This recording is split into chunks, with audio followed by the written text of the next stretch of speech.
এই টপিকটা হচ্ছে সোশ্যাল মিডিয়ার আসক্তি ও বিপদ এবং তা থেকে উত্তরণের উপায়। 19 এপ্রিলে প্রোগ্রামটা আমি করছি উত্তরায়, তো সেটাই আবার এখানে করব। আমরা আপনাদেরকে অনেকদিন আগেই একটা বই দিছিলাম, বইটা সবাই ঘরে ঘরে থাকার কথা। আমার মনে হয় সবাই আছে, এই বইটা আছে না আপনাদের? গার্ডিয়ান 1, 2, 3 তিনজন তো দেখতেছি, আর জানি না আমি আর কেউ আছেন কিনা এই মুহূর্তে ভিতরে যেতে হবে। তো আমাদের ঘরের মাঝের আগন্তুক, এই বইটা দেখছেন সবুজ কাভারে আছে, তাই না? সবুজ কাভারটা শেষ হয়ে যাওয়ার পর একদিনই ভাই 1000 খানেক বা 1000 ছাপাই দিয়েছিলেন, আমি ভুলে গেছি। তারপরে আবার আমরা নিজেদের পয়সা ছাপাইছি, এবং যখন আমরা ভর্তির জন্য বাচ্চাদের নেই, যখনই বুঝি যে বাসায় মিডিয়া মানে সোশ্যাল মিডিয়া বা এসবের কি বলে ফেসবুক চলে, হোয়াটসঅ্যাপ চলে বা মোবাইল ফোন চলে অথবা এই ধরনের জিনিসগুলো চলে, তখনই আমরা তাদেরকে এই বইটা দেই। প্রথম দিন যখন ইন্টারভিউ হচ্ছে, মানে তখনও ভর্তি হয় নাই, ভর্তি হওয়ার আগেই আমরা এটা দেই। সিরিয়াস ব্যাপার এটা। তো কজন পড়েন আমি জানি না, এটা আমার একটা লেকচার, অনেকদিন আগে একটা লেকচার থেকে নিউজিল্যান্ডে থাকতো একটা মেয়ে, সে এটা ট্রান্সক্রিপশন করছিল এবং সেটা তারপরে corona.com-এ ছাপা হয়েছিল। সেই জিনিসটারই প্রিন্ট আউট এটা এখানেও আছে নিশ্চয়ই, তাই না? আছে, অফিসে আছে। আমি ওখান থেকে একটু পড়বো। নিচের লেখাটি একজন নাম না জানা বিদেশি লেখকের থেকে আপনাদের জন্য অনুদিত। বিদেশি লেখক, নাম না জানা, নাম জানি না আমরা, শ্রীলঙ্কান। আমার কাছে আসছে শ্রীলঙ্কান সোর্স থেকে, কিন্তু হয়তো অন্য কোনো দেশের হইতে পারেন। লেখক বলতেছেন, আমার জন্মের কয়েক মাস আগে আমার বাবার সাথে একজন আগন্তুকের দেখা হয়েছে। সে আমাদের ছোট্ট শহরে তখন নতুন এসেছিল। শুরু থেকে আমাদের বাবা ওই মুখর আগন্তুকের প্রতি অত্যন্ত আকৃষ্ট বোধ করেন এবং শীঘ্রই তাকে আমাদের সাথে এসে বসবাস করতে আমন্ত্রণ জানান, এসে থাকতে বলে, বাড়িতে এসে থাকতে বলে। তার চেহারা বাইরে থেকে দেখতে খুব আকর্ষণীয় মনে না হলে সবাই তাকে খুব তাড়াতাড়ি আপন করে নেয়।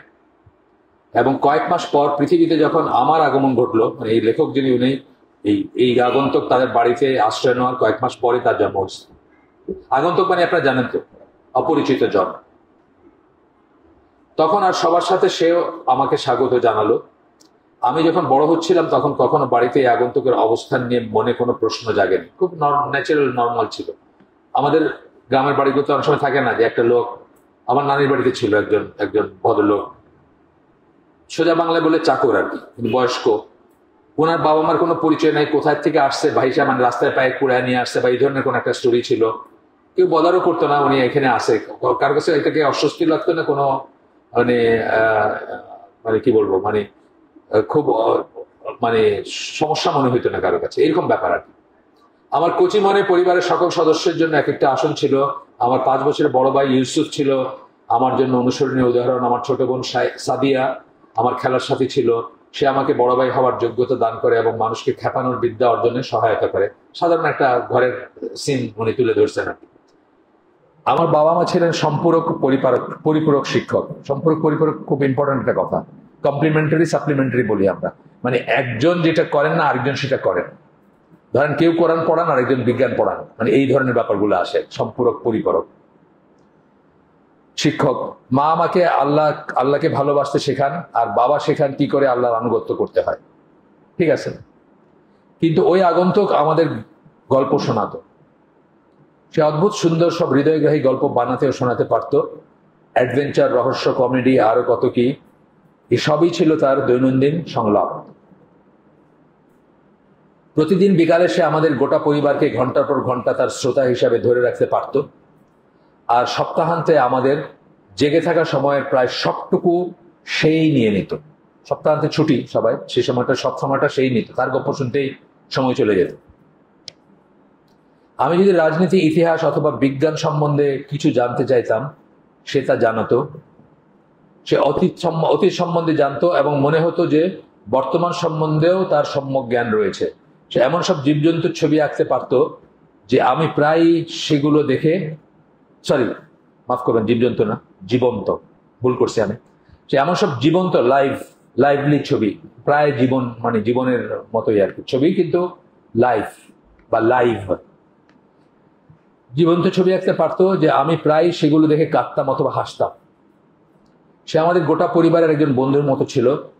সে আমার বাবাকে, ইউসুফকে এবং আমাকে আমাদের জীবনের প্রথম দেখা আন্তর্জাতিক মানের ক্রিকেট খেলা দেখতে নিয়ে যায়। সে আমাদের সবসময় সিনেমা দেখতে উৎসাহ দিত এবং এমনকি বহু নামি দামি মানুষের সাথে আমাদের পরিচয়, আমরা যাতে পরিচিত হতে পারি সে তারও ব্যবস্থা করে দিত। সে অনর্গল কথা বলতে পারত। আমার বাবা মনে হয় তাতে কিছু মনে করতেন না বা বিরক্ত হতেন না, কিন্তু আমরা বাকিরা যখন হা করে তার বলা পৃথিবীর প্রত্যন্ত কোনো অঞ্চলের গল্প শুনতাম, মা তখন মাঝে মাঝেই তার সভা থেকে উঠে যেতেন। নিজের ঘরে গিয়ে তিনি কোরআন পড়তেন। কখনো তিনি সন্তর্পণে আমাদের বলতেন যে নবী বলেছেন কারো ইমানের সুন্দর দিক হচ্ছে সকল নিষ্ফল কাজকর্ম এড়িয়ে চলা, অর্থাৎ বোঝাতে চাইছেন এই কাজকর্মগুলো নিষ্ফল, হয় উত্তম কথা বলো নাহলে চুপ থাকো, যে কথা বলা না বলার সমান সেই কথা বলবা না, এইসব হাদিসের কথা। এখন আমি মাঝে মাঝে ভাবি মা কি কখনো এমন দোয়া করতেন যে ওই আগন্তুক যেন চলে যায়? অনেক সময় হয় না, মানে আমাদের বাবা বা মা দুজনের একজন কোনো একজন গেস্টকে পছন্দ করেন, আরেকজন করেন না, ধরেন ঘরের ভিতরে করে না, তখন দেখবেন একটা অস্বস্তি আছে, যে যায় না খানে বেটা আইয়া বই রয়েছে, গফরের থেকে গফার শেষ হয় না, খালি গফর ফরে গফ ইলা হয় না সিচুয়েশন, যায় না খানে বেটা, মানে আরেকজন বিরক্ত তুলিয়া। আমার বাবা আমাদের পরিবারের কিছু নৈতিক নিয়মকানুনের ভিত্তিতে, আমাদের পরিবারকে কিছু নৈতিক নিয়মকানুনের ভিত্তিতে পরিচালনা করতেন, কিন্তু এই আগন্তুক সেগুলোকে সম্মান করার কোনো প্রয়োজন বোধ করতো না। এমনিতে আল্লাহ বিরুদ্ধে কোনো আচরণ আমাদের বাড়িতে বরদাস্ত করা হতো না, আমাদের তরফ থেকে তো নয়, আমাদের বন্ধুদের বা বড়দের তরফ থেকে ওই ধরনের কোনো আচরণ বরদাস্ত করা হতো না। কিন্তু আমাদের অনেক দিনের অতিথি কখনো কখনো এমন 4 অক্ষরের শব্দ ব্যবহার করত যাতে আমার কানে সীসা ঢালার মতো অনুভূতি হতো, এবং আমার বাবা তখন অস্বস্তিতে গজগজ করতেন। 4 অক্ষরের শব্দ বলতে ইংরেজিতে কি বোঝে আপনারা জানেন, অনেকে না জানলে জানার দরকার নেই, আর যারা জানেন তাদের বলার দরকার নেই, জানেন যে সেটা বলার দরকার নেই। তবে আমার জানা মতে ওই আগন্তুককে কখনো চ্যালেঞ্জ করা হয় নাই, সে বলতো ওই ধরনের শব্দ, কিন্তু কখনো তাকে আটকানো হয় নাই, যাই তুমি এটা কি কো বেয়াদব, এরকম বলা হয় নাই। আমার বাবা কখনোই মদ স্পর্শ করেননি, এতে বোঝা যাচ্ছে যে এটা বাংলাদেশের বা শ্রীলঙ্কারও না, হয়তো আরো কোনো জায়গার গল্প, হয়তো ওয়েস্টার্ন ওয়ার্ল্ডের কোনো জায়গার হইতে পারে, আমি শিওর না। আমার বাবা কখনোই মদ স্পর্শ করেননি এবং কখনো বাড়িতে অ্যালকোহল অনুমোদন করেননি, এমনকি রান্নার জন্য নয়। আপনারা জানেন কুকিং ওয়াইন আছে, সেগুলোও না আর কি, কুকিং ওয়াইন বা ওয়াইন ভিনেগার আছে যেগুলোতে সমস্যা আছে। কিন্তু ওই আগন্তুক যেন মনে করত যে আমাদের অন্য ধারার জীবন সম্বন্ধে জ্ঞান লাভ করা আবশ্যক, মানে আরো যে অন্য ধারার জীবন আছে, লাইফে আরো অন্য কিছু আছে, মদ আছে, সিগারেট আছে, বা না গান বাজনা নাচ গান আছে, এগুলা জানার উচিত বা জানার দরকার আছে মনে করত। এবং সেই হিসাবে সে কি করত, আমাদের প্রায় বিয়ার এবং অন্যান্য মদ জাতীয় পানীয় স্বার্থ, বিয়ার বা অন্য অ্যালকোহলিক ড্রিঙ্ক স্বার্থ আমাদের খাইতে বলতো, না কিছু হবে না, এরকম আর কি। সে আমাদেরকে বোঝাতো সিগারেট বেশ মজার একটা জিনিস, চুরুট পুরুষালী, আর পাইপ হচ্ছে ব্যক্তিত্বের প্রকাশ।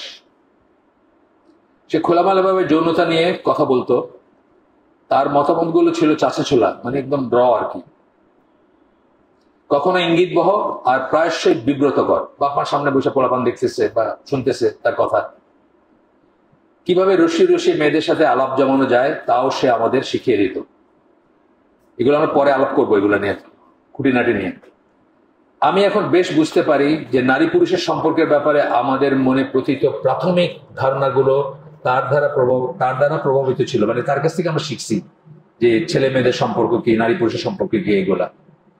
এখন যখন আমি পিছনে ফিরে তাকাই তখন আমার মনে হয় যে এটা আমাদের জন্য আল্লাহর একটা বিশেষ রহমত ও করুণার ব্যাপার ছিল যে ওই আগন্তুক আমাদের আরো বেশি প্রভাবিত করতে পারেনি, অর্থাৎ আমাদেরকে নষ্ট করে দিতে পারতো কিন্তু নষ্ট করতে পারে নাই বা শেষ করতে পারে নাই, আরো প্রভাবিত করতে পারে না। এটা একটা নিয়ামত ছিল আল্লাহর তরফ থেকে। বারবার সে বাবা মার নৈতিক মূল্যবোধের বিরোধিতা করতো, বাবা মা যা শিখাইতেছে তার উল্টা জিনিসটা সে শিখাইতে চেষ্টা করতো। তথাপি তাকে কদাচিৎ শাসন করা হতো, কিন্তু তারা শাসন করা হতো না বা প্রস্থান করতে বলা হতো না, মানে তুমি এবার আসো যাও, এটা বলা হতো না আর কি। যখন থেকে সে আমাদের পরিবারের সাথে বসবাস করতে শুরু করেছিল তারপর প্রায় 30 বছর পেরিয়ে গেছে। 30 বছর পেরিয়ে গেছে। এখন অবশ্য আমার বাবা আমার বাবার কাছে সে তার আগমনের পরের প্রথম দিককার দিনগুলোর মতো প্রিয় নয়। মানে আগে বাবা যত তাকে প্রিয় মনে করতেন বা কাছের মনে করতেন, এখন আর সেটা মনে করেন না। কিন্তু তবু এখনো আমি যদি কখনো বাবা মায়ের শোবার ঘরে প্রবেশ করি, তবে দেখি সে এক কোনায় বসে রয়েছে, কখন কেউ তার কথা শুনবে এবং তার একটা ছবি দেখবে এবং সে তার জাদু দিয়ে তার শ্রোতা দর্শককে বিমোহিত করবে, সেই অপেক্ষায়। আপনারা হয়তো তার নাম জানতে চাইবেন, আমরা তাকে টেলিভিশন বলে ডাকি। এই ছিল পুরা স্টোরিটা। ঘরের ভিতরে এসে আপনাকে মদ সারতেছে, সিগারেট সারতেছে, ছেলে মেয়ের সম্পর্ক কেমন হবে সেগুলো করার চেষ্টা করতেছে, এবং সেটাকে আমরা টেলিভিশন বলি। এই নিয়ে সূত্র শুরু ছিল প্রোগ্রামটার। এই গল্পটা উনি খুব সুন্দর করে লিখছেন, কিন্তু আমরা একটু চিন্তা করলে দেখবো যে আগে টেলিভিশন ছিল একটা, সেটা ড্রয়িং রুমে থাকতো, যতই বলেন তারপরে সবাই একসাথে দেখতো, একটা লিমিট ছিল ওটা, তাই না? বাবা চাইলে হয়তো বন্ধ করতে পারতেন ওটা। এখন টেলিভিশন কিন্তু ব্যক্তিগত সবাই, তাই না? টয়লেট পর্যন্ত টেলিভিশন আপনাকে ফলো করে, শুধু ড্রয়িং রুম না। আগে ছিল ড্রয়িং রুমে পুরো পরিবারের জন্য একটা, এখন প্রত্যেকের পার্সোনাল আছে এবং সেটা টয়লেট পর্যন্ত সে নিয়ে যেতে পারে, রাতের বেলা তার বেডরুমে থাকতে পারে, ইত্যাদি ইত্যাদি, যা কিছু বলেন আপনি।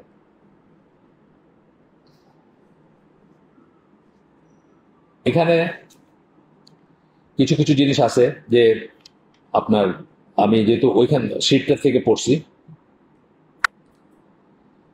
আমাদের আজকের আলোচনা সোশ্যাল মিডিয়া নিয়ে হলেও আমরা টিভিকে ইনক্লুড করব, কারণ অনেক ক্ষেত্রে বা প্রায় সব ক্ষেত্রে সেলফোন আমাদের পার্সোনাল টিভির কাজ করে। হ্যাঁ, এখন আমরা এখানে যে জিনিসগুলো আমরা আমাদের ছেলেমেয়েদেরকে নিষেধ করি, যে জিনিসগুলো নাটক সিনেমায় দেখানো হয়, বিয়ার মদের বিজ্ঞাপন দেখেন না আপনার? দেখেন তো, নাটক সিনেমায় কার্টুনে দেখেন না? এখন তো ইউটিউবে কিছু চালাইলে বিজ্ঞাপনের উপর কোনো নিয়ন্ত্রণ নাই। আমরা কিন্তু ডিমনিটাইজ চ্যানেল, আমাদের কোনো পয়সা নেই না আমরা কারোর থেকে, আমাদের কোনো নিয়ন্ত্রণ নাই যে টিভি দেখবে মানে দেখবে কি দেখবে না, অ্যাড দেখবে কি দেখবে না, আপনি বন্ধ করতে পারেন না। অ্যাড ব্লক দিয়ে আপনি কিছু কিছু পারবেন, সবকিছু পারবেন না। প্লাস হচ্ছে যে আপনার তারা এখন আগের অ্যাডগুলো তাও ছিল যে আগে বা পরে, এখন হঠাৎ করে মাঝখানে, খবরের মাঝখানে আসবে, এবং কোনো নিয়ন্ত্রণ নাই এটার উপরে। আচ্ছা, এখন আবার আপনি আপনার পার্সোনাল প্রেফারেন্স অনুযায়ী দেখবেন, কিন্তু আপনি কি ব্রাউজ করেন সেই অনুপাতে আপনার সে অ্যাড আসবে। আমি ফ্রান্সে থাকি, এক ভাই আমার প্রোগ্রাম করে, সে খুব ফায়ার হয়ে আপনাদের প্রোগ্রাম করলে খালি আজেবাজে ছবি আর আজেবাজে ছবি আমার প্রোগ্রাম খোলার লাগে আর না, আপনি কি তা দেখেন এর লাগে। আর অন্য সময় সিলেটে তাই আমার অন্য সময় আপনি কি তা দেখেন এর লাগে আপনার অন্য প্রোগ্রাম, আর হতা দেখা বঙ্গরক্ষা দেব যাইব কি আপনার মক্কা মদিনা দেওয়া তাহলে দেবা হজর অ্যাডভার্টাইজার, ফ্রান্স থেকে সামনে হজর যাইতা, উমরাত সামনে যাইতা, কোন প্লেন নিতে ওটা আইব। আর আপনি যেটা দেখেন ওটা এখনো আর কি আমারে কই না জানে, আমার কোনো কেরামতি নাই দেখানোর ভিতরে আপনাদের। বাকি এখন বছর আগের কথা, ফ্রান্সে তার একটা ফুয়া আর কি, তারা স্কুলে পড়তো আগে, পরিচিত, তারা সিনেক, আমি নাম করলাম না তাও। আচ্ছা, ESPN এর ক্রিকেট দেখার সময় সাথে এগুলো দেখেন না? ক্রিকেটও দেখুন না? ক্রিকেট অ্যাডভার্টাইজ দেখুন, ইটাও তো দেখুন, গ্যালারিতে কি ওটা দেখুন। ফুটবল অ্যাডভার্টাইজ দেখছেন না? আর্জেন্টিনার গেঞ্জি খুললেইছে বেটিয়ে, কাতারও দেখছেন তো, আস্তা দুনিয়ায় দেখছে। কাতারে তো বন্ধ করতে পারছেন না, এমনি ফয়লা দিকে খুব ড্রেস কোড লাগাইছিল, কিন্তু ফাইনালি যেদিন আর্জেন্টিনা জিতলো বেটিয়ে খাবার খুললেছে, দেখাইতে বন্ধ করতে পারছেন না। বাফে দেখরা, ফুড়িয়ে দেখরা, ফুয়ায় দেখরা, সবাই মিলিয়ে ওয়ার্ল্ড কাপ দেখরা, তাও না ব্যাপারটা। এটা ইয়েও আইসিল, খবরও আইসিল, পরে খবরও শুনছি আর কি, খবরও দেখছি আমি, ইয়র খবরও, পেপারও আইসে। আচ্ছা, বাবা ছেলে মেয়ে বসে একসাথে দেখেন, আরো ইঙ্গিতপূর্ণ জিনিসগুলো দেখেন, আরো ইঙ্গিতপূর্ণ দেখেন। আমরা ওয়ার্ল্ড ভিউ যেটা ওই প্রোগ্রাম হলো ওয়ার্ল্ড ভিউ, আমার পরশু দিন রাইত আছে ইয়র লাগে আর একটা হালাকা ওয়ার্ল্ড ভিউ। পৃথিবীর আপনি কোন শোকে দেখুন, এখানে প্রোগ্রাম করছি আমরা সিলেটানো, আপনার ওয়ার্ল্ড ভিউ শেপ আপ হয় কিতা দিয়া ওটা দেখি ওর আপনি কোনটা নর্মাল মনে করা, কোনটা অ্যাবনর্মাল মনে হয়, কোনটা সুন্দর মনে করা, কোনটা বান্দর মনে করা, এটা কিন্তু অন্ত কি আর সরি আমি এবার সিলেটে গেছি, আপনার পুরো ওয়ার্ল্ড ভিউ শেপ আপ হয় এখান থেকে। কোনটা ঠিক, এই যে বলছেন না যে ছেলে মেয়েদের সম্পর্কের ব্যাপারে প্রাথমিক ধারণাগুলো এখান থেকে আসে, নাটক থেকে আসে, সিরিয়াল থেকে আসে। ইন্ডিয়ান সিরিয়াল বসে বসে গিলতেছে না মানুষ, টেলিভিশনে করুক বা এখন টেলিভিশনের জায়গায় ল্যাপটপে করুক, এখন তো আবার স্মার্ট টিভি বাইরেছে, একটা বিশাল টিভি, ওইটাই ইউটিউব, ওইটাই পিসির সাথে যুক্ত থাকে। ওখানে আপনি কাজও করতে পারবেন, ওখানে আপনি সব নাটক সিনেমা দেখতে পারবেন। বড় বড় অফিসগুলো থাকে এখন, দেখছেন না? বড় কি বলে, এটার নাম আছে আর এমনি স্মার্ট টিভি, বাট এটার নাম আছে আর কি, মানে ওই ইউটিউব কানেক্টেবল বা সোশ্যাল মিডিয়া, হোয়াটসঅ্যাপ সব দেখতে পারবেন এখানে।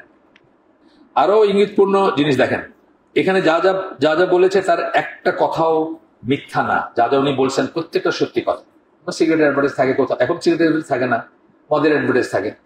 মদের অ্যাডভার্টাইজ গুলো তো খুব খুব কজি করে করে, তাই না? খুব ফাইন করে করে মদের অ্যাডভার্টাইজ গুলো, কোথায় কিভাবে খাইতেছেন বা ইত্যাদি। এবং সে টিভি যখন এগুলো বলে, আমরা সবাই পাশাপাশি বসে থাকি, একটু বিব্রত বোধ করি, কিন্তু হজম করে নেই। সে আমাদের সমস্ত ইসলাম বিরোধী, নৈতিকতা বিরোধী জিনিস বলে যায়, আমরা হজম করে নেই। আমরা মনে রাখছি ঠিক আছে, 2 মিনিট 1 মিনিট কিচ্ছু হইতো না, এরকম আমাদের থাকে। আমার অনেক আগে আমার বন্ধু, আমার বই আছে এই নিশ্চিহ্ন হওয়ার হুমকির মুখে ইসলামী মূল্যবোধ। তো ওইটা যখন আমার এক বন্ধু জাহাজি, সে দেখছে, দেখে বলছে যে এটা তো খুব আনপার্লামেন্টারি ভাষা হয়ে গেছে, খুব খুব র ভাষায় লেখা হয়েছে, এটা তো অনেকে মাইন্ড করবে। আমি বললাম হ্যাঁ, মেয়ের সাথে বসে boom boom boom boom let's go back to my room, এটা শুনতে খারাপ লাগে না, এটা দেখতেও খারাপ লাগে না, কিন্তু এই বই পড়তে আনপার্লামেন্টারি হয়ে গেছে আর কি ভাষা। সে চুপ করে গেছে, এই কথা বলার পরে আর কিছু বলে নাই। আমি তাকেই বলছি, বা তার মতো যারা, তাদেরকে বলছি যে মেয়ের সাথে বসে যখন দেখিস boom boom boom boom let's go back to my room, এটা মানে কি? তখন খারাপ লাগে না, তখন একটু বাপে এদিকে তাকায় আর মেয়ে ওইদিকে তাকায়, তারপরে আবার সব নর্মাল, বুঝছেন? কিন্তু এই বই পড়তে তার অস্বস্তি লাগে। ইসলাম বিরোধী, নৈতিকতা বিরোধী জিনিস বলে যায় এবং আমরা হজম করে নিই। আজকাল পেপারে দেখি যে সমস্ত খুন হচ্ছে, মানে এই আর্টিকেল যখন লেখা হয় তখনকার কথা, এটা বেশ আগের লেখা, বেশ আগের প্রকাশ করা।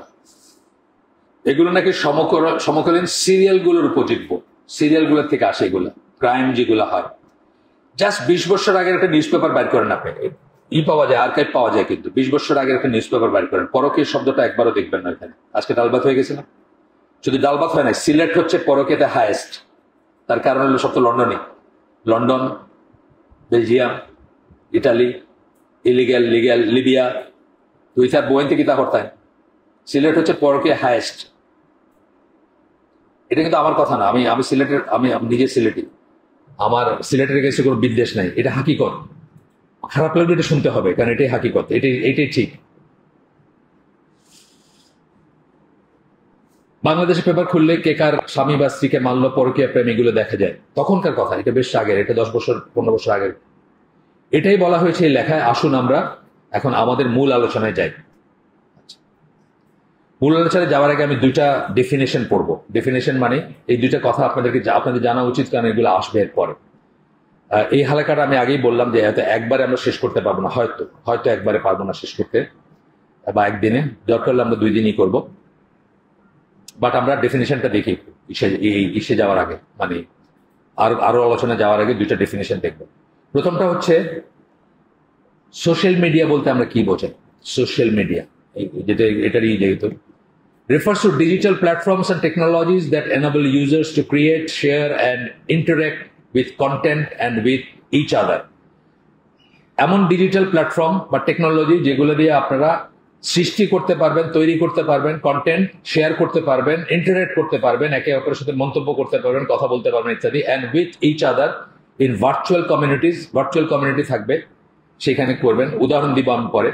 These platforms allow individuals and organizations to communicate, আপনার সম্পর্ক স্থাপন করতে পারেন। আজকে আমার ওই মসজিদে এক ভাই আসছে, দেখছেন নাকি? এই সোহাগ নাম, অনেকদিন পুরানো, ওই তাকওয়া মসজিদ যেতেন আগে। উনি একটা বই দিচ্ছেন। কি বই?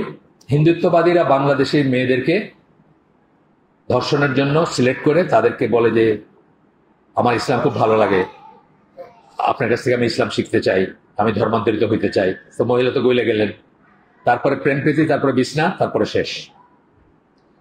কিন্তু এখানে একটা জিনিস আমরা মিস করেছি, ওই মেয়েকে পায় কোথায় সে, বা ওই মেয়ে তাকে কোথায় পায়? এই কথা বলার জন্য মেয়েকে পায় কোথায়? এই যে এখানে পায়, সোশ্যাল মিডিয়াতে পায়, বুঝছেন? ফেসবুকে পায়। এই জন্য যারা ফেসবুক ইউজ করে তাদের আমি তাদের বিয়ের সাথে কথা বলতে চাই না। ফেসবুক যারা ব্যবহার করে তাদের বিয়ের সাথে আমি কাজ করতে চাই না। ওইখানে পায়। একটা মুসলিমের মেয়েকে পাবে কেন কাফের? এই কথা বলার জন্য কোথায় পাবে তাকে? প্র্যাকটিসিং মুসলিম ফ্যামিলির একটা মেয়েকে কোনো কাফের এই কথা বলার জন্য কোথায় পাবে, কেন পায়, কিভাবে পায়? যাই হোক, these platforms allow individuals and organizations to communicate করার জন্য ব্যবহার হয়, শেয়ার ইনফরমেশন, এক্সপ্রেস ইমোশনস। আমি ইসলামকে ভালোবাসি, আমি আপনার কাছে ইসলাম শিখতে চাই, আপনাকে আমার ইসলামকে খুব ভালো লাগে, আপনাকে খুব ভালো লাগে, ব্যাস উনি তো দারোগায় ডাকছে চাচি, আমি কি আর দুনিয়া আসি, এরকম একটা অবস্থা হয়ে গেল না। তারপর উনি সবকিছু দিয়ে দিলেন, অকাতরে বিলাই দিলেন, পরে দেখা গেল তারা প্রেগনেন্ট করে সে চলে গেল, হিন্দুর বাচ্চা পেটে নিয়ে উনি ঘুরতেছেন। আমি খুব ভাবে বললাম যাতে আপনাদের সম্বিত ফিরে পায় না, আপনারা যেন আপনাদের গার্ডিয়ানশিপে যেসব মা বোন মেয়ে বউ আছে তাদের ব্যাপারে আপনারা সাবধান হন, এবং বিরাজ এই জিনিসটা প্রোটেক্টিভ জেলাসি এটা যেন আপনাদের ভিতর থাকে। আপনারা যেন, আমি আগে ব্লগিং করতাম বলছি আপনাদের না, সামওয়ার ইন ব্লগে বা অন্য জায়গায়। এক মহিলা এখানে কলেজে টিচার ছিল, কলেজ বা ইউনিভার্সিটি টিচার ছিল ইংলিশের, চিটংয়ে, কানাডায় চলে গেছে। তো উনি ব্লগিং করে, ওনাকে ইন্ডিয়ান এক কাফের ওই গিটার বাজায়, মানে গায়ক বা গিটারিস্ট, সে আপা আপু আপনার তো এটা আপনার ওইটা বলে খুব প্রেস করতেছে। তো উনি বলতেছেন যে নেন বিরিয়ানি খান, মানে এটা ছবি, বিরিয়ানির ছবি দিতেছেন। আমি মনে মনে কইলাম ওর কি হাজবেন্ড নাই বিরিয়ানি খাওয়ার জন্য? ওই ইন্ডিয়ান কাফের সিঙ্গারে কেন বিরিয়ানি খাওয়াইতে হবে? এটা স্কোপ হয়েছে কেন? ওই সোশ্যাল মিডিয়াতে থাকার জন্য বা ব্লগিং করার জন্য বা এইসবে যাওয়ার জন্য। ব্লগিং করা হয় যদি আপনি বলেন একটা লেখা পোস্ট করা শুধুমাত্র একটা ভালো একটা, এটা না করার কিছু নাই, কিন্তু সেটা তো হচ্ছে না, সাথে ইন্টারাকশন হচ্ছে, মন্তব্য হচ্ছে, প্রতি মন্তব্য হচ্ছে, এবং বিরিয়ানি খাওয়ানো হইতেছে। এটা স্টার্ট অফ ইট আর কি। এইসব পরকীয়া বা ইসের স্টার্ট হচ্ছে এইভাবেই হয় স্টার্ট। ওনাকে আমি চিনি পার্সোনালি, এই জন্য বললাম আর। এবং ওনার হাজবেন্ড কিছু মনে করতেছে, যে ভৈরা বললাম প্রোটেক্টিভ জেলাসি, আপনার সমস্যা আছে, আপনার হরমোনের সমস্যা আছে, আপনার জিনের সমস্যা আছে। আপনার বউ যদি কারো বিরিয়ানি খাওয়ায় অনলাইনে, আরেকজন নাম বললাম না, এক নামে চিনবেন সবাই, বড় একজন আলেমের মেয়ে, 3 নম্বর স্বামীর সাথে এখন অস্ট্রেলিয়া থাকেন। ওনার একটা লেখা দেখলাম যে প্রেগনেন্সি নিয়ে এত হাস্যাস করার কি আছে? আমাদের দেশে এটা টাবু। প্রেগনেন্সি নিয়ে মেয়েরা খোলাখুলি কথা বলবে, যখন তখন যার সাথে বলবে, তবেই না মানে এটার সমস্যাগুলো হবে। তো একজন মন্তব্য করছে, আপা আপনি কি প্রেগনেন্ট জিজ্ঞেস করতেছে, উনি আবার ওটার উপর মাইন্ড করছেন।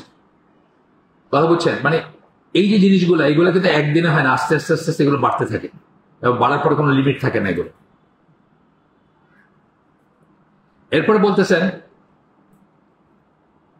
and build networks typically through text network হয়। এরপরে আমি উদাহরণ দিব আরেকটা আপনাদের মারাত্মক উদাহরণ, through text, videos and links। Text দেওয়া হয়, ভিডিও দেওয়া হয়, লিঙ্কস দেওয়া হয়। Examples include Facebook, Instagram, Twitter, TikTok, LinkedIn and YouTube, এগুলো আর কি উদাহরণ দিচ্ছেন। এখন কয়েকদিন আগের একটা ঘটনা, আপনারা হয়তো জানেন ঘটনাটা। নোয়াখালীর একটা ছেলে, নোয়াখালী মানে বা ফেনীর আর কি, গে, বাংলাদেশে কিন্তু গে সোসাইটি আছে, সে বয়স ম্যাট্রিক পাস, ইন্টারমিডিয়েট সামনে দিত, এরকম আর কি।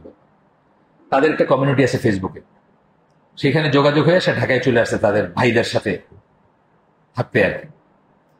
আসার পরে ভাইরা তার অ্যাড্রাপ্ট করছে, তাকে বন্দি করছে, ওরা ফ্যামিলির কাছে মুক্তিপণ চাইছে। এখন ফ্যামিলি তো মুক্তিপণ দেয় নাই, তাকে তারা হত্যা করছে, করে মাথাতে পুঁতছে, পুইতা তবলিকের চিল্লা দিতে চলে গেছে সেই দুইজন। ডিবি পুলিশ তাদেরকে ওই পটুয়াখালী, বরিশাল, ওইসব কোথা থেকে জানি ধরে নিয়ে আসছে আর কি। বাংলাদেশের স্টোরি কিন্তু এটা, গে কমিউনিটি অন ফেসবুক, সেটার টানে এসে ঢাকায় চলে আসছে। মানে আপনারা জানেনও না মেঘে মেঘে কত বেলা হয়েছে। জানার দরকার নেই ওইভাবে, কিন্তু নিজেকে প্রোটেক্ট করার জন্য যত জানা দরকার তত জানা উচিত। আপনি ছেলে পড়বে, মেয়ে পড়বে, তাকে ইন্টারনেট খুঁজা কন্টেন্ট বাইর করতে হবে, এইসব চিন্তা করে মোবাইল ফোন দিতেছেন, কিন্তু সে কতদূর যাইতে পারে এটা চিন্তা করে নেই। ইন্টারমিডিয়েটের ছেলে, কিন্তু সে গে এবং গে কমিউনিটির মেম্বার, এবং সে নোয়াখালী থেকে ঢাকায় চলে আসছে, আর সে তারা খুন করে ফেলছে আর কি। পরে ডিবি বাইরে ইসের স্টোরি আর কি, পেপারের স্টোরি, আপনার এখনো খোঁজ করলে পাবেন, আপনার সার্চ দিলে পাওয়া যাবে। সোশ্যাল মিডিয়ার ইটা গেল, ডেফিনেশন গেল। স্ক্রিন অ্যাডিকশনটা আমরা একটু দেখি। Screen addiction also known as digital addiction or technology addiction. Addiction মানে আসক্তি, এটা ছাড়া থাকতে পারে না, ছাড়া থাকলে অস্বস্তি লাগে, উইথড্রল সিনড্রোম হয়, কিছু করার পায় না, আপনার সাথে মেজাজ খারাপ করবে, খারাপ ব্যবহার করবে আপনার সাথে, ইত্যাদি ইত্যাদি। is a behavioral addiction characterized by excessive compulsive use of digital devices. Excessive এবং compulsive, একটা হলো excessive অতিরিক্ত, compulsive না করে থাকতে পারে না, of digital devices। আমার এক জুনিয়র আছে, হিন্দু থেকে মুসলমান হয়, অস্ট্রেলিয়া থাকে, একটা মসজিদের মুরব্বী, সে ভালো ছেলে, বিকাশ চন্দ্র পাল তার বাংলা নাম, মানে বাংলাদেশি হিন্দু নাম ছিল আর কি, এখনকার নাম শাহরিয়ার কি জানে। সে আমার একদিন বলতেছে, স্যার আগে আমরা সালাম ফিরে তসবিহ পড়তাম, আর এখন সালাম ফিরাই ভাইরা মসজিদে পয়লাই ফেসবুকে স্ট্যাটাস চেক করে, মানে এই নামাজের সময়ের ভিতরে আর কোনো আসছে কিনা, স্ট্যাটাস দিছে কিনা, কেউ বা কি মন্তব্য করছে কিনা, লাইক দিছে কিনা, এগুলো চেক করে তসবির আগে পয়লাই হলে মোবাইল ফোনটা খুলে। হাকিকত আমাদের দেশেও দেখবেন মসজিদে নিয়ে আসে কিন্তু এখন মানুষ। আমি একজন এটা একটা মোটো করে নিয়েছি জীবনের, আমার পাড়ার মসজিদে আমি কোনো দিন মোবাইল নিয়ে যাই, কিন্তু মসজিদে ধরেন এখন সুন্নত শেষ হয়ে গেছে, 3 মিনিট বাকি আছে, বুঝতে পারতেছে না, সে আর বাস খুলা স্ক্রল শুরু করে দেন। আমরা ই করি, ওই স্ক্রিন অ্যাডিকশনটা দেখি, আর একটু বাকি আছে। তো excessive or compulsive use of digital devices such as smartphone, tablets, computers, televisions। এইখানে টেলিভিশন আর একাকার হয়ে গেল। এই জন্য আমি আজকের আয়োজনটা শুরু করছি টেলিভিশনের উপর একটা লেখা দিয়ে। এই যে দেখেন ওনারাও এটা বলতেছে, মানে এইটাও স্ক্রিন অ্যাডিকশন। এইখানে এসে কমন আর কি, এর সাথে টেলিভিশনের সাথে অন্য জিনিসগুলো কমন নেই। It often involves activities like social media use, gaming। O gaming তো একটা মারাত্মক জিনিস হয়ে গেছে। বাংলাদেশে মহামারীর মতো জুয়া ছড়ায় পড়ছে, মহামারী, এবং টোকাইদের ভিতরে, ও বাইরের অন্যদের কথা বললাম, এখন চুরি, ডাকাতি, খুন, রাহাজানি, ছিনতাইয়ের পিছনে একটা কারণ হলো গেমিং, এই জুয়ার পয়সা জোগাড় করা। তা জুয়া হচ্ছে এমন একটা জিনিস যেটা থেকে হাইরা সরে আসা খুব মুশকিল। আপনি যদি জুয়া খেলেন, আপনি জুয়া খেলে জিতে উঠতে পারবেন, কিন্তু হাইরে ওঠা খুব মুশকিল। মনে করে এটা রিকভার করে উঠতে হবে, আরো পয়সা আরো পয়সা আরো পয়সা ঢোকাবে। মহামারী হয়ে গেছে বাংলাদেশে। নগদের এজেন্সি যাদের, নগদ যারা পরিচালনা করে, তাদের একজন সাথে আমার পরিচয় আছে। উনি বলেন বগুড়ার একটা গ্রামের একটা ছেলে, অর্ডিনারি ছেলে, 37 লক্ষ টাকা জুয়া খেলে ইন্টারনেটে উড়াই দিছে, নগদের পয়সা, নগদের যে কালেকশন হয় না এজেন্টের কাছে, ওই পয়সা। তার কিচ্ছু নাই, জমি আগে কিন্তু ওরা নেয়, কোলেটারাল নেয়, ওইটা বিক্রি করে কেস করে ওইটা উদ্ধার করবে তারা। 37 লক্ষ টাকা, গ্রামের ছেলে, বগুড়ার গ্রামের ছেলে। এইরকম মহামারী ছড়াইছে। আপনারা রাস্তায় যখন দেখবেন, আপনাদের যদি অথরিটি থাকে, ধমক দিবেন, না করবেন, বাবা মারে গিয়ে বলে দিবেন আপনার ছেলে কিন্তু এখানে বসে বসে গেমিং করতেছে। গেমিং কিন্তু এমনিতেও গেমিংও খুব মারাত্মক জিনিস, যদি জুয়া নাও হয়, কিন্তু জুয়া হলে তো আরো প্লাস প্লাস হয়ে গেল আর। এটা একটাই। এখন দেখবেন আপনার মোবাইল ফোনে, আমার মোবাইল ফোনে, আমি তো জুয়া খেলি না, আমার কোনো সুদের অ্যাকাউন্ট নাই, আমি কোনো গেমিং খেলি না, আমার কোনো গেমিং সফটওয়্যার নাই, কোনো গেম ডাউনলোড করা নাই, আমার মোবাইল ফোনে অ্যাডভার্টাইজ আসে, বেটিং এর অ্যাডভার্টাইজ আসে। ঠিক ওই জুয়া না, মানে খেলার বেটিং মার্কা অ্যাডভার্টাইজ আসে। মানে অ্যাপারেন্টলি মনে হবে এটা একটু কম, একটু বোধহয় কম ক্ষতিকর। এটা সেম জিনিস, সেম জুয়া, এটাও জুয়া। এবং তাও আসে কি, নিউজ পেপারের এসে আসে। আমার একটা নিউজ পেপারের অ্যাপ আছে, আমি তো বাসায় খবরের কাগজ রাখি না, নিউজ পেপারের একটা অ্যাপ আছে, সবকটা আপনি দেশি বিদেশি নিউজ পেপার, ওইটা খুললে আসে, এটা পয়সা দিচ্ছে সেই জন্য আসে, আপনি নিউজ পেপার দেখতেছেন সেই জন্য আসে। It often involves activities like social media use, gaming, streaming, or internet browsing to the point where it interferes with daily life, relationship and responsibilities. এমনই আসক্তি হয় যে এটা কি করে ডেইলি লাইফের, আপনার জীবনের রুটিন চেঞ্জ হয়ে যায়। রিলেশনশিপ, আপনার ওয়াইফের সাথে আপনার রিলেশনশিপ নষ্ট হয়ে যাচ্ছে, আপনার বাপ মার সাথে রিলেশন নষ্ট হয়ে যাচ্ছে। একটা কথা বলছিলাম না, রিডার্স ডাইজেস্টের একটা আর্টিকেল, লিভিং টুগেদার অ্যালোন, একসাথে থাকতেছেন একা একা। তার মানে কি, দুইজনে আলাদা আলাদা করে টিউব বা আপনার ডিভাইসের সাথে কানেক্টেড, পাশাপাশি বিছানায় শুইতেছেন কিন্তু একা একা থাকতেছেন। Responsibilities and mental or physical health এগুলোর ভিতর কমন কমন যেগুলো কমন সিনড্রোম বা সিমটম যেগুলো সেগুলো কি? Difficulty limiting screen time. আপনি স্ক্রিন টাইম লিমিট করতে পারবেন না। বলবেন যে আচ্ছা ঠিক আছে 5 মিনিট দেখবো, আপনি 2 ঘন্টা পরে উঠতেছেন। 2 ঘন্টা পরে উঠতেছেন, হঠাৎ করে ফজরের আজান পড়ে গেছে, কথার কথা বলে। নেগলেক্টিং ওয়ার্ক, স্কুল আর সোশ্যাল অব্লিগেশন। কাজে নেগলেক্ট করবেন। স্কুল, আগে আমাদের এখানে আমার ছোট ভাই যেহেতু আর্মিতে ছিল, উইন্টার এক্সারসাইজে আসলে তারা অনেক সময় আমাদের বাড়ি থেকে পানি টানি খাইতো, অনেক জানতো এটা স্যারের বাড়ি বা অমুকের বাড়ি এটা। এখন আস্তে আস্তে সেগুলো কমছে। তো এখন এসে স্কুলের মাঠে বসে, যে টিকরপাড়া স্কুল আছে যেটা, ওটার মাঠে বসা, ওইটার বিল্ডিং এর নিচে ছায়া বসে রেস্ট নেয় অনেক সময় সৈনিকরা। তো সবাই হাতে একটা চলতেছে। আমার ছোট ভাই তো স্কুলের টিচার, সে বলে এরা কি যুদ্ধ করবে, যেহেতু বৈশা চালাইতেছে, মানে ফেসবুক চালাইতেছে বা স্ক্রল করতেছে। নেগলেক্টিং ওয়ার্ক, ওটার ভিতর পড়বে এটা। স্কুল আর সোশ্যাল অব্লিগেশন। স্কুল নেগলেক্ট করবে, কাজ নেগলেক্ট করবে, সোশ্যাল অব্লিগেশন নেগলেক্ট করবে। আমাদের মোহাম্মদপুর শাখায় ক্লাস 1 এর একটা বাচ্চাকে আমরা এখন থেকে আরো 5-6 বছর আগে বাইর করেছি, বলছিলাম গল্পটা। কেন? কেজিতে পড়ার অবস্থায় দেখা গেল সে মানে খুব উল্টাপাল্টা ভাবে বাচ্চাদেরকে মারে, অন্য বাচ্চাদের মারে। সবাই বাপ মা এসে কমপ্লেন করতেছে এই বাচ্চাটা মারে, কেজিতে পড়া অবস্থায়। তো আমরা বললাম, ডাকলাম বাপ মাকে, তাকে ডাকলাম, সিঙ্গেল আউট করলাম, আলোচনা করলাম, দেখলাম যে সে পাওয়ার রেঞ্জের বলে একটা খেলা খেলে, ওটাতে ঢিসু ডাসু আছে, ওইটাই এসে সে অ্যাপ্লাই করে বাচ্চাদের উপর। আমরা সময় বাইন্ধে দিলাম যে হাফ ইয়ারলির পরে আপনার ফাইনাল পরীক্ষা পর্যন্ত যদি শুধরাইতে পারে ওকে, আনালে তাকে নিয়ে যেতে হবে। পারলো না, ক্লাস 1 তাকে ওঠার পরে তাকে নিয়ে যেতে হবে। এরকম অবস্থা, চিন্তা করে, এতটুকু বাচ্চা।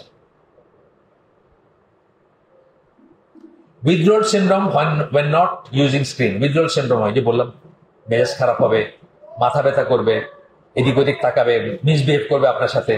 বাচ্চা যদি ছোট হয় মিসবিহেভ করবে আপনার সাথে। I strain and physical discomfort, এগুলো রইল। গেল ডেফিনেশন পড়লাম আমরা দুটা। স্ক্রিন অ্যাডিকশন ও সোশ্যাল মিডিয়া অ্যাডিকশন, এই দুইটা ব্যাপার দে গো হ্যান্ড ইন হ্যান্ড। এটা দুটা হাতে হাত মিলায় চলে, মানে একটার সাথে একটা যুক্ত, এই জন্য আমরা পড়লাম। একটা থেকে একটা আলাদা করা যাবে না। তেমনি টেলিভিশন প্রাথমিকভাবে সোশ্যাল মিডিয়ার আওতায় না পড়লেও, যেহেতু ইন্টারেক্টিভ না বলে আপনি বলতে পারেন টেলিভিশন তো সোশ্যাল মিডিয়ার হিসেবে পড়ে না। ইন্টারেক্টিভ মানে বুঝছেন তো, মানে আপনি বললেন ও বলবে, আপনি বললেন ও বলবেন, এটা তো টেলিভিশন হয় না, নর্মাল ভাবে হয় না। এই জন্য অনেকে মনে করতে পারেন এটা সোশ্যাল মিডিয়ার ভিতরে আসলো কেন। এই দেখবেন এখন ওই ডেফিনেশনে পড়ছি আমরা, বা এখনো বলবো, টেলিভিশনকে বাদ দিয়ে সোশ্যাল মিডিয়ার আসক্তি আলোচনা করলে তা অসম্পূর্ণ থেকে যাবে। তাছাড়া আজকালকার তথাকথিত স্মার্ট টিভি, একাধারে টিভি যেমন তেমনি পিসির মনিটর হিসাবে কাজ করে। ইউটিউব থেকে শুরু করে গেমিং, নেটফ্লিক্স, ওয়েব সিরিয়াল অথবা এমনকি হোয়াটসঅ্যাপও আপনি বড় স্ক্রিনে দেখতে পারেন। সিম্পল কথা, মানে আপনার এটার মনিটর যা ওইখানে তা, এখানে যা দেখতেছেন ওইখানে সেটা দেখবেন। মোবাইলের বেলায় ওইটা দেখবেন। আজকাল বোধহয় গাড়িতেও আছে না এগুলো, গাড়িতেও আপনি দেখতে পারেন সবকিছু। আসক্তির প্রশ্ন আসছে কখন? যখন সেটা অ্যাভেলেবল হলেই আসক্তির কথা আসছে। আমি বললাম যে এই ছেলেটা সিগারেটে আসক্ত, সিগারেটটা পাইছে না, একদিন পাইতে হয়েছে। অ্যাভেলেবল যদি হইতো, তার বাংলাদেশে মার্কেটে কোনো সিগারেট নাই, সে কি সিগারেটে আসক্ত হইতে পারতো।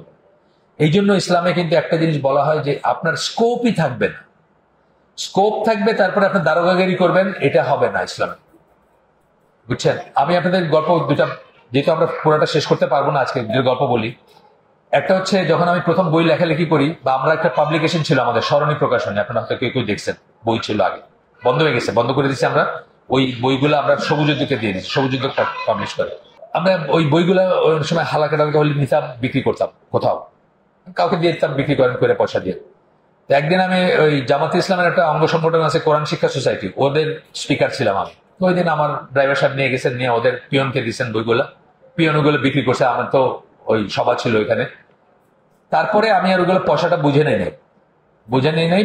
পরে যিনি ওইটা পরিচালনা করতেন, আব্দুল শহীদ নাসিম ভাই, ওনার সাথে আমার একদিন দেখা হয়েছে। তখন উনি আমার জিজ্ঞেস করেন, আচ্ছা আপনি যে অমুককে এই বইগুলা দিছিলেন, ও কি বিক্রি করছিল? আমি বললাম হয়তো করছে।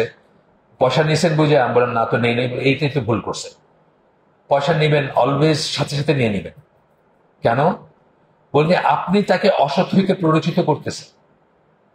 সে লো ইনকাম গ্রুপের একজন মানুষ, তার কাছে আপনি পয়সাটা অ্যাভেলেবল করে রেখে দিলেন, একটা সময় তার টেম্পটেশন আসতে পারে এবং সেইখান থেকে পয়সা খরচ করে ফেলতে পারে। তারপর আপনাকে বলবে, সে তো নামাজ রোজা করে, মানুষ নামাজ পড়ে, আপনাকে বলবে যে স্যার আমি তো ওখান থেকে 50 টাকা বা 100 টাকা খরচ করে ফেলছি, আমি পরে দিয়ে দিব আপনাকে। কিন্তু আপনি কিন্তু তাকে ওই পথ দেখাই দিন। তারপরে বললেন যেটা, যে চুরির শাস্তি তো হাত কাটা। কিন্তু কখন হাত কাটা? একজন মানুষ যদি আপনার ঘরে ঢুকে আপনার আলমারিটা ভাঙে, সেইখান থেকে গয়না চুরি করে নিয়ে গেল, তার হাত কাটা হবে।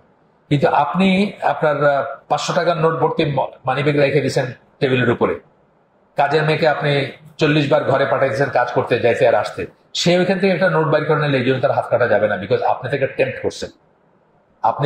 করছেন, প্ররোচিত করছেন যে সেই জন্য চুরিটা করে।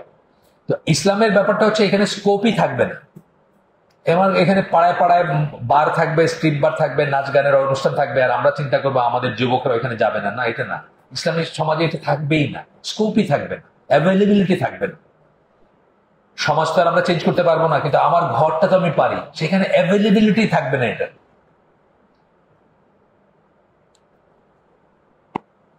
একটা বাচ্চা যদি এমন একটা দ্বীপে থাকতো যেখানে ইলেকট্রিসিটি নেই বা স্মার্টফোন নেই, সেখানে কি আসক্তির প্রশ্ন আসতো না। আপনি সময় দিলেন না, তার নিঃসঙ্গতার সাথী হিসাবে তাকে একটা ডিভাইস দিয়ে ফেলে রাখলেন, তা থেকেই সে গ্র্যাজুয়ালি স্ক্রিন অ্যাডিক্ট হয়ে উঠে বা উঠবে। বেসিক্যালি আপনার সময় দেন নাই তাকে, আপনার সময় নাই, সঙ্গত কারণেও না থাকতে পারে। কোনো মানুষের জীবন ট্রিমেন্ডাস বিজি, যে কারণেই হোক। সে কারোরটা শখের বেশি আরো পয়সা কামাইতে হবে, কারোটা বাধ্যতা, ধরেন একজন সাংঘাতিক অসুস্থ মানুষ বাসায় আছে বা 2 জন আছে, এখন একজন মাকে এই 2জনকে দেখতে হয়, রান্নাও করতে হয়, বাচ্চা পালতে হয়, তার আসলে রিয়েলি তার সময় নাই। সেক্ষেত্রে কি করা উচিত? তার অল্টারনেটিভ সময় বের করা উচিত। বাচ্চা যখন জেগে আছে সেই সময় তার কাজগুলা কম করা উচিত। পারলে রান্নার সময়টা বাচ্চা যখন ঘুমাচ্ছে তখন নিয়ে যাওয়া উচিত। তারপরেও বাচ্চাকে সময় দেওয়া উচিত এবং তাকে ঘুষ হিসাবে ডিভাইস ধরায় দেওয়া উচিত না। আপনি হয়তো ইনোসেন্ট ভাবে কিছু চিন্তা না করেই স্নেহের বশবর্তী হয়ে আপনার সন্তানের হাতে একটা স্মার্টফোন তুলে দিয়েছেন বা তাকে ইন্টারনেট অ্যাক্সেস দিয়েছেন, কিন্তু দেয়ার আর পিপুল যারা আপনাকে রীতিমতো নানা ছলাকলায় এই দিকে যেতে বাধ্য করবে। একটা হচ্ছে আপনি যে বললাম যে আপনি বাধ্য হয়ে বা ইনোসেন্টলি আপনি দিচ্ছেন, কিন্তু আমাদের দেশে বা অন্য দেশে যারা পৃথিবীকে নিয়ন্ত্রণ করে, যারা পৃথিবী, এগুলো আমরা চিন্তা করি না। এগুলো শুনছেন না কথাগুলো? ফ্রিমেশন, ইলুমিনেটি, এই কথাগুলো শুনছেন না? যারা পৃথিবীকে নিয়ন্ত্রণ করে, জায়নিস্টরা অথবা ইহুদি খ্রিস্টান, জুডো খ্রিস্টান ট্র্যাডিশনের সাদা চামড়ারা, এরা পৃথিবীকে নিয়ন্ত্রণ করতে চায়। হ্যাঁ, আপনাকে আমাকে সবাইকে নিয়ন্ত্রণ করতে চায়। তারা আপনাকে ওইদিকে চ্যানেলাইজ করবে, এমন ভাবে আপনাকে বাধ্য করবে যে আপনি ওটা ইউজ করতে বাধ্য হবেন। এখানে আমি একটা ঘটনা দিচ্ছি। English medium school assignment net থেকে খুঁজে আনসার বের করতে বলে। ইংলিশ মিডিয়াম স্কুলে বাচ্চাদের বলে। 2007-এর একটা ঘটনা আমি করছি, আমার দিনী ভাই, তার মেয়ের ঘটনা। ওই দিনী ভাই তখন জানতেন না, ইমেল টিমেল ওইগুলো জানতেন না। উনি আমাকে বললেন যে আমার একটু ইমেল টিমেল লাগে, একটু ব্যবস্থা করে দেন। তো আমি পাড়ার দোকানে কইলাম, যে উত্তরায় থাকি আমি তখন, উত্তরা 6 নম্বর সেক্টরে, বললাম যে আপনার একটু লাগাই টাগাই দেন। দিল। তারপরে ওনার কি সমস্যা হয়েছে, আমার ডাকছেন, মাগরিবের নামাজে পড়ে গেছি, পাশেই বাসা, মসজিদের পাশে বাসা। গিয়ে আমি কাজ করতেছি, যাই হোক, যা ছিল সমস্যা দেখতেছি, কি করবেন না, পাসপোর্ট নিয়ে কিছু একটা ছিল, যাই হোক ভুলে গেছি আমি। তো দেখি যে ওনার এতটুকু একটা মেয়ে ইংলিশ মিডিয়ামে স্কলাস্টিকে পড়ে, এসে পাশে দাঁড়ায় গেছে।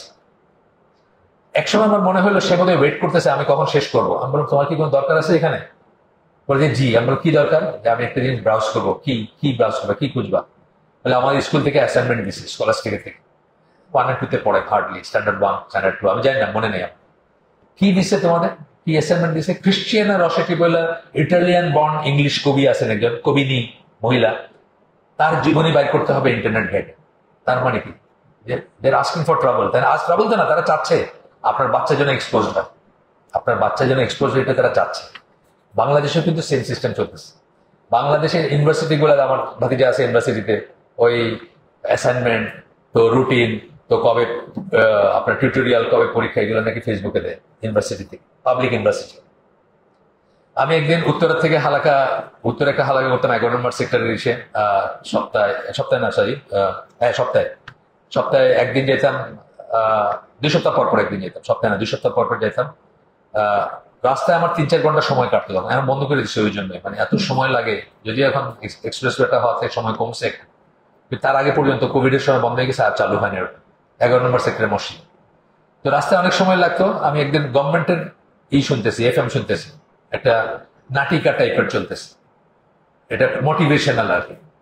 কি ব্যাপার, অফিসের বস উনি রেজিস্ট করেন, মানে তার অধস্তন তারা যেন ফেসবুক ইউজ না করে উনি নিষেধ করেন তাদের, আর এইসব করবো আমাদের চলছে না ফেসবুক ছাড়া, এটা না ওটা না। তো ওরা নানাভাবে ওনাকে কনভিন্স করছে যে স্যার ফেসবুক চালাইলে অনেক অ্যাডভান্টেজ, অনেক ফাস্ট কাজ করা যায়, অনেক বেশি কাজ করা যায়, অনেক এফিসিয়েন্টলি কাজ করা যায়, ইত্যাদি ইত্যাদি। তখন উনি কনভিন্স হয়েছেন, ভাইয়া বলছেন ঠিক আছে তোমরা চালাও, আমি তো বয়স হয়ে গেছে, আমি কি আর এগুলো পারবো? না স্যার আপনিও পারবেন, আপনিও পারবেন, এই দেখেন এত সহজ, এরকম এরকম করে পারবেন। এই যে জিনিসটা, এটা নাম আছে, সাবিদো মেথড বলে এটাকে, সাবিদো মেথড।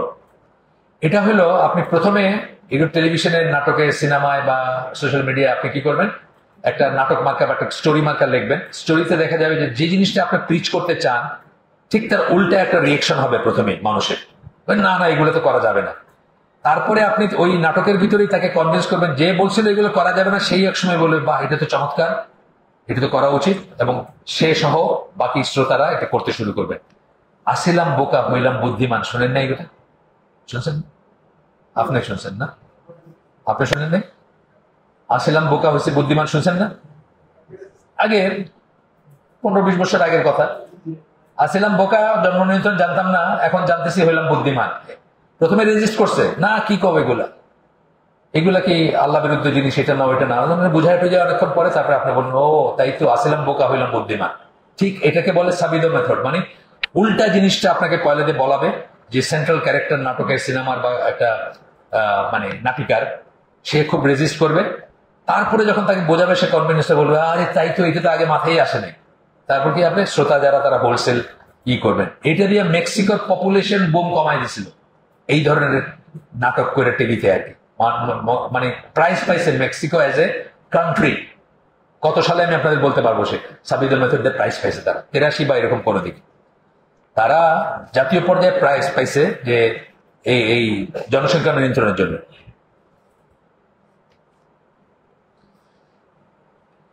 এখানে এমন মানুষ আছে যাদের কথা বললাম, যারা পৃথিবী নিয়ন্ত্রণ করতে চায়, তারা চায় না যে আপনার আমার জনসংখ্যাটা বৃদ্ধি পাক, আপনার আমার জনসংখ্যাটা যে বৃদ্ধি পাক সেটা তারা চায় না। তারা চায় যে আমাদের জনসংখ্যাটা নিয়ন্ত্রিত থাকুক, ছোট থাকুক। এটাকে আপনারা বোঝেন? ডাক্তার সাহেব বোঝেন নাকি? ডাক্তার সাহেব না, ডক্টরেট সাহেব বোঝেন? তারা কিন্তু এটা চায়। আমি পড়ি এটা, during the decade of 77 and to 86, 1977 থেকে 86, when Mexican soap operas were on the air, the country experienced 34% decline in population growth rate.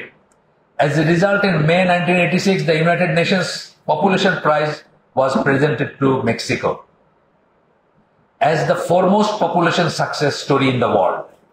এখানে তারা সাবিদো মেথড ইউজ করছে। মিকবল সাবিদো বলে একজন, উনি বাইর করছেন এই মেথডটা, এটার উদ্যোক্তা। এই এখন খেয়াল করলে বুঝবেন অসংখ্য কমার্শিয়াল এই জিনিসটা ইউজ করে, বাংলাদেশ ইউজ করে অসংখ্য কমার্শিয়াল। এই যে বিকাশের লাভ কি? আরে দূর মিয়া, কি আমাদের কি, আমরা কি আর আগে পয়সা করি নাকি? আরে দেখেন না এই যে ঘরে বসে সব বিল দিন। ও আচ্ছা তাই তো, এই মেথডে কিন্তু চলতেছে, এখনো চলতেছে, এটা খুব সাকসেসফুল একটা মেথড।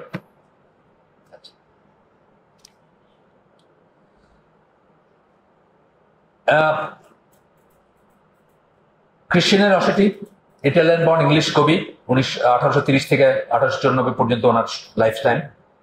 তার ইটা দেখবে এই বাচ্চা মেয়েটা, সেই জন্য তারা কি করছে, তাকে বলছে যে তোমার ইন্টারনেট ইউজ করতে হবে। মেয়ে আইসা বাবারে বলছিল তাই কি, মেয়ে তো পড়াশোনা ভালো করতে হবে, মেয়েকে কিন্তু ফেল করবে না, ক্লাসে ফেল করবে, মানে সবকিছু ভুল, ভুলের পর ভুল, মানে ভুলের চাদর বলা হয় একটা, মানে আপনি বুনছেন উলের চাদর, উল দিয়ে বুনছেন, প্রত্যেকটা বুননে ভুল, মানে একটা থেকে একটা ভুল, একটা থেকে একটা ভুল, একটা টান মারলেন পুরোটা খুলে নাই হয়ে যাবে। উলের দেখেন না, একটা টান মারলে কিন্তু পুরোটা ছুটে বাইরে চলে আসে। সবকিছুই ভুল, আপনার যে স্কুলে দিচ্ছেন ওটা ভুল, যে পরিবেশে দিচ্ছেন ওটা ভুল, ইংলিশ মিডিয়ামে দিচ্ছেন ওটা ভুল, ইন্টারনেট দিচ্ছেন ওটা বলবেন, মাল্টিপ্লাইড হইতে থাকবে আপনার যদি আপনি শুরু থেকে না বোঝেন। আচ্ছা, তারপর দেখুন LGBTQ, মানে এটা কোন বার্নিং ইস্যু আপনাদের, আপনারা কিন্তু এটা নিয়ে পড়াশোনা করবেন, আপনারা জানবেন কারা কোথায়। এই যে বললাম নোয়াখালীর গ্রাম থেকে চলে আসছে গে, 10 মিনিট, নোয়াখালীর গ্রাম থেকে গে গ্রুপে জন্য চলে আসছে। আপনি আমি কিন্তু সেফ না এটার থেকে। হ্যাঁ, ওই আর কি, মানে নোয়াখালী মানে গ্রেটার। আমি যখন নোয়াখালী বলি তখন তার ফেনী আলাদা করি না। হেতিউতি যারা বলে সবাই হলো এক গ্রুপ আর কি। বাই এক্সটেনশন লাকসাম, চাঁদপুর এগুলো আসে আমার, মানে আমি যখন না মানে নোয়াখালীর কালচার যখন বলি, একটু দোষের কিছু না নোয়াখালীর, আপনি আমার দিনী ভাই না। আচ্ছা, তারপর দেখুন LGBTQ, তবে নোয়াখালী, চিটাগং, সিলেট এই গে টেন্ডেন্সিটা কিন্তু আজ থেকে 100 বছরের পুরানো হয়। চিটাগংয়ে তো বিশেষ করে দামড়া ছেলে, আমার জুনিয়র মেরিন একাডেমিতে পড়তেছে বা পাশ করছে, ফার্স্ট ক্লাসে ঢাকাতে চিটাং যাচ্ছে, তার গা ঘেঁষে বসছে এক সহযাত্রী, মারামারি অবস্থা। দামড়া ছেলে আমি বুঝতেছেন না, মানে মেরিন একাডেমি পাশ করা ছেলে, সে তার বাবু না। এগুলো আছে, আপনারা বাবারা মারা অত্যন্ত কেয়ারফুল থাকবেন। নিকটতম আত্মীয় হইলেও কারোর সাথে বাচ্চাকে বেড শেয়ার করতে দিবেন না। নিকটতম আপন মামা চাচা হইলেও চেষ্টা করবেন না দিতে, বাট আপনটা তো হলো মাহরাম, এটা তো মানে হয়তো একটা আলাদা স্ট্যাটাস। এটা ইউজুয়ালি আমরা এটা এখানে আশা করি না কোনো খারাপ কিছু। ছেলেদের কথা বলতেছি, মেয়েদের প্রশ্ন আসতেছেই না এখানে। আমরা দেখা যায় অনেক সময় একটা ক্রাইসিস সিচুয়েশন, বাসায় অনেক মেহমান, একটা বিয়ে বাড়ি, হ্যাঁ তুই ওনাকে হতির লগে হোক, চাচার লগে কি মামুল না, না না না, মোটেই না, মোটেই না। নন্দিত নরকে পড়ছেন না আপনারা হুমায়ুন আহমেদের? আমি 2টা বই পড়ছি হুমায়ুন আহমেদে, আমি ইন্টারমিডিয়েট পড়তাম তখন। একটা হলো নন্দিত নরকে, আপন চাচা তার ভাতিজি একটু মেন্টালি ডিস্টেবল ছিল, তাকে করছে। আপন চাচা গল্প না, কিন্তু এগুলো সত্যি, সাচ থিংস হ্যাপেন। বাচ্চা বড় করা সোজা না, এমনি এমনি জান্নাতে যাবেন না। বাচ্চা হিপস করবে আর আপনি ওই কিয়ামতের দিন আপনাকে স্পেশাল ড্রেস পরায় দেওয়া হবে, এটা এমনি এমনি না, এটা অনেক কষ্টের জিনিস। বাচ্চা একটা মানে অকালে মরে গেল, এই জন্য আপনি অকালে বলতে নাম যাই হোক, মানে প্রিমেচিউর ডেথ আর কি, সেই জন্য আপনি জান্নাতে যাবেন, এটা এমনি এমনি না। পায়ের নিচে বেহেশত, এটা এমনি এমনি না।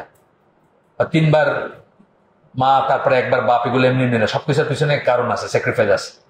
গেল তো আপনার বাচ্চাকে দলে নিতে চাইবে, তারা চাবে আপনার বাচ্চা যেন ওই দলে ভিড়ে তাদের দল। এখানে একটা ভয়ঙ্কর একটা জিনিস পড়ে শোনাবো আপনাদের। তাদের সোশ্যাল মিডিয়ায় অ্যাক্সেস থাকুক, এটা তারা চাবে। কারা? LGBTQ। তারা দেখেন ক্যালিফোর্নিয়ার সান ফ্রান্সিসকো থেকে ওদের টেলিভিশন চ্যানেল আছে, ওদের রেডিও আছে, ওরা কি বলতেছে দেখেন। আমি বড় একটা গান, কবিতা আর কি, গান বা কবিতা, গান তারা করছে। কবিতাটা এটা হচ্ছে ম্যাট ওয়ালসের হু ইজ এ ওম্যান, ওই ডকুমেন্টারিতে আছে। এটা উইল কনভার্ট ইউর চিলড্রেন, গানটার কথা, কবিতা। Happens bit by bit. আমরা তোমাদের বাচ্চাদেরকে কনভার্ট করে ফেলবো, কিসে? গে লেসবিয়ানে কনভার্ট করবো। LGBTQ, LGB, হ্যাঁ, লেসবিয়ান, গে, বাইসেক্সুয়াল, ট্রান্সজেন্ডার, কিউতে কুইয়ার, আমরা কনভার্ট করবো তাদের। অর্থাৎ নর্মাল বাচ্চাকে আমরা দলে নিয়ে নিব। হ্যাপেন্স বিট বাই বিট, একটু একটু করে হবে, একদিনে হবে না।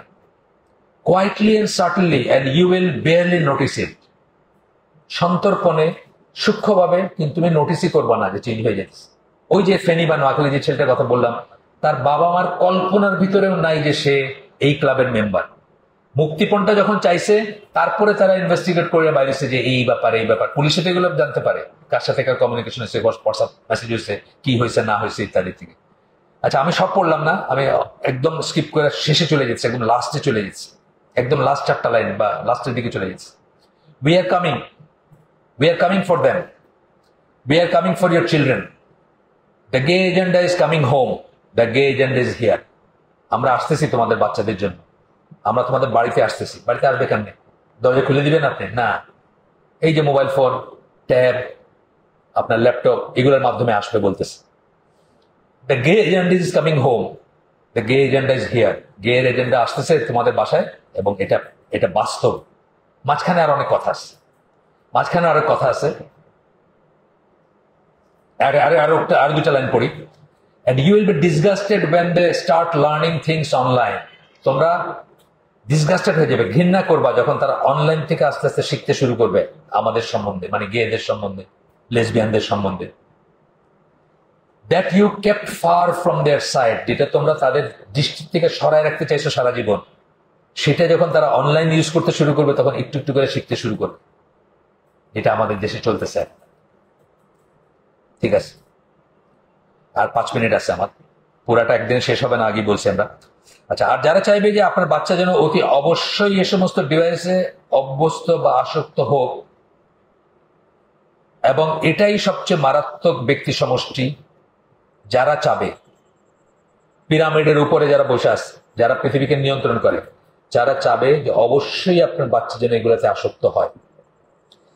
অনেকে চাবে, তার ভিতর এরা হচ্ছে সবচেয়ে ডেঞ্জারাস। কারা? যারা পৃথিবীতে নিয়ন্ত্রণ করতে চায়, যারা চায় যে তাদের সাথে আপনার বাচ্চার সরাসরি যোগাযোগ থাকুক, আপনার ফ্যামিলি ভাঙে দিতে চায়, আপনার বাচ্চাকে বোঝাইতে চায় যে আপনি তাদের সবচেয়ে বড় শত্রু, সবকিছুতে আপনি শুধু না বলেন, নো নো নো নো বলেন। তারা সবকিছুতে ইয়েস ইয়েস ইয়েস ইয়েস বলে আপনার বাচ্চাকে আপন করে নিতে চায়, আপনার থেকে আলাদা করতে চায়, আপনাকে শত্রু হিসেবে চিত্রিত করতে চায়। তারা কারা? সোশ্যাল ইঞ্জিনিয়ারিং এবং প্রেডিক্টিভ প্রোগ্রামিং তথা কালচার ক্রিয়েশনের মাধ্যমে গোটা পৃথিবীকে নিয়ন্ত্রণ করতে চায়। তিনটা টার্ম বলছি: সোশ্যাল ইঞ্জিনিয়ারিং, প্রেডিক্টিভ প্রোগ্রামিং, আর বলছে কি কালচার ক্রিয়েশনের মাধ্যমে পৃথিবীকে নিয়ন্ত্রণ করতে চায়। এইটার শুধু ডেফিনেশন পড়ে আমরা আজকে শেষ করে দেব। সোশ্যাল ইঞ্জিনিয়ারিং কারে বলে? মোরাল, নৈতিকতা, অ্যাটিচিউড। কোন একটা জিনিসের প্রতি আপনার কি, যেমন আমরা মুরব্বী দেখলে আগে সরে দাঁড়াইতাম, এটা কিন্তু একটা অ্যাটিচিউড। এখন আপনার মুখে দোয়া ছেড়ে দিল, এটাও একটা অ্যাটিচিউড। মোরাল, নৈতিকতা, অ্যাটিচিউড, দৃষ্টিভঙ্গি, ভ্যালিউজ। কোনটাকে আপনি ঠিক মনে করবেন, কোনটাকে ভুল মনে করবেন, কোনটাকে জরুরি মনে করবেন, কোনটাকে না জরুরি মনে করবেন, এগুলো হলো ভ্যালিউজ। এগুলো আপনার সোশ্যাল ইঞ্জিনিয়ারিং। এগুলো চেঞ্জ করার জন্য যে ফন্দি ফিকির, এটারে সোশ্যাল ইঞ্জিনিয়ারিং বলতেছে। এটা কোনো হাতুড়ির বাটালের ইঞ্জিনিয়ারিং না, হ্যাঁ, সোশ্যাল ইঞ্জিনিয়ারিং। আর একটা কি? Predictive programming. প্রেডিক্টিভ প্রোগ্রামিং হচ্ছে এমন কিছু আপনাকে বলবে, দেখাবে বা করবে যেটা সে জানে যে এটার ফলাফলটা কি। একটা উদাহরণ দিচ্ছি আমি। সিঙ্গাপুরের যারা গেছেন, সিঙ্গাপুরের সাবওয়েতে দেখবেন, সাবওয়ে ওই মাটির নিচে যে স্টেশন, ট্রেন স্টেশনে যাওয়া, ওখানে দেখবেন একটা, আমি এখন আসি কিনা যাই না, আমার সময়কার কথা বলছি, একটা এরকম একটা বিলবোর্ড টাইপের দেখবেন, বা একটা ব্যানার ভেসে উঠবে, ওইখানে লেখা in next 30 seconds something will happen to this poster বা ব্যানার। পরবর্তী 30 সেকেন্ডে এই ব্যানারের কিছু একটা হইতে যাচ্ছে। ওই ফ্রেমটা চলে গেল, নেক্সট ফ্রেমে আসছে, ইউ উইল রিড ইট। আপনি এটা পড়বেন। ব্যানার দিয়ে বলতেছে যে 30 সেকেন্ডের ভিতরে একটা কিছু ঘটতে যাচ্ছে, এই ব্যানারের সরাই নিয়ে নেক্সট ব্যানারে দেখাচ্ছে, আপনি এটা পড়বেন। এটা কিসের অ্যাডভার্টাইজ? এটা অ্যাডভার্টাইজের অ্যাডভার্টাইজ। আপনাকে বলতেছে এখানে যদি অ্যাডভার্টাইজ দেন তাহলে যে যাবে হাটে সে পড়বে এটা। কিন্তু সে জানে যে এইটা পড়ার পরে আপনি দাঁড়ায় থাকবেন যে কি হইতে যাচ্ছে 30 সেকেন্ড, ঠিক না? নেক্সট 30 সেকেন্ডে কিছু একটা হইতে যাচ্ছে, যখনই দেখবেন কি হবে এখানে, আপনি দাঁড়ায় যাবেন। তারপরে নেক্সট মেসেজটা হচ্ছে ইউ উইল রিড ইট। এটা বলে আপনাকে মাথায় কি দিল যে এইখানে যদি আমি একটা বিজ্ঞাপন দেই তাহলে সবাই এটা দেখবে বা সবাই এটা পড়বে। কালচার ক্রিয়েশনটা কি? কালচার ক্রিয়েশন কারে বলে? যেমন ধরেন বাংলাদেশে ট্র্যাডিশনালি হচ্ছে পৌষ মাসে মানুষ পিঠা খায়। কেন? শত বৎসর ধরে দেখছে যে পৌষ মাসের সময় ধান হয়, মানুষের একটু বাড়তি পয়সা হয়, বাড়তি সম্পদ হয়। আচ্ছা ঠিক আছে, একটু জোস করে খেজুরের রস হয়, একটু মজা করে পিঠা খেলাম, বা যেখানে যেটা নারকেল দিয়ে যেটা বানাইলাম। এটা কিন্তু কালচার এটা over the period of time আসছে, 100, 200, 300, 400 বছর ধরে আসছে। কিন্তু কালচার ক্রিয়েশন কি? হঠাৎ করে 80-র দশকে আপনারা বললো যে পেঁচার মূর্তি নিয়ে মঙ্গল শোভাযাত্রা হলো আপনার 1000 বছরের ঐতিহ্য। কি করলো? Culture creation. আপনার উপর কালচার উপর থেকে চাপাই দিল, এইটাই তোমার কালচার। এবং যদি এটা চলতে থাকতো, আল্লাহ মাফ করছেন হয়তো আমাদের, যদি এটা চলতে থাকতো আরো, আমরা মনে করতাম আমাদের ছেলে নাতি, তারপরে এটা আমাদের কালচার, এটা আমাদের হাজার বছর ঐতিহ্য যে আমরা পেঁচা কান্দে নিয়ে হিন্দুদের লক্ষ্মীর বাহন কান্দে নিয়ে এই করি। আমরা আজকে শেষ করে দিই। সুবহানাকাল্লাহুম্মা ওয়া বিহামদিকা আশহাদু আল্লা ইলাহা ইল্লা আনতা আস্তাগফিরুকা ওয়া আতুবু ইলাইক। আমরা যেখানে শেষ করলাম সেখান থেকে আগামী হালকাটা হবে ইনশাআল্লাহ আগামী মাসের 3rd উইকে। আসসালামু আলাইকুম ওয়া রাহমাতুল্লাহি ওয়া বারাকাতুহু।